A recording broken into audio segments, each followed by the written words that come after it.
उद्या गुढीपाडवा आहे. मराठी महिना चैत्र महिना याचा पहिला दिवस. या निमित्ताने मी डॉक्टर राहुल पालके उद्याचा सूर्य ही कविता सादर करीत आहे.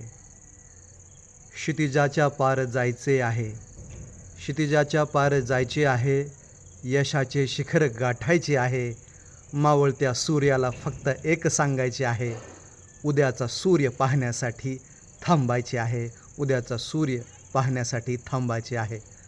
अंधाऱ्या रात्रीला दुष्कर्म करणाऱ्यांना ठणकावून सांगायचे आहे, काळे कुट्ट आकाश असले तरी चांदणे होऊन लख प्रकाशात चमकायचे आहे, लख प्रकाशात चमकायचे आहे.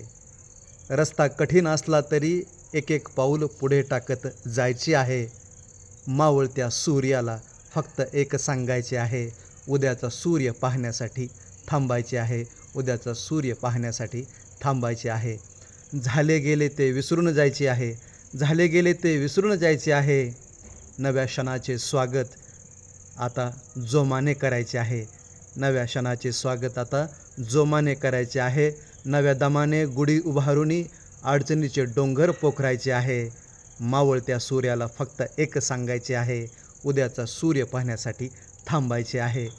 संयमाचे शस्त्र घेऊनी यमालाही सांगायचे आहे, कार्य माझे बाकी आहे, उद्याचा सूर्य पाहण्यासाठी मला थांबायचे आहे, उद्याचा सूर्य पाहण्यासाठी मला थांबायचे आहे. आपले मनःपूर्वक धन्यवाद.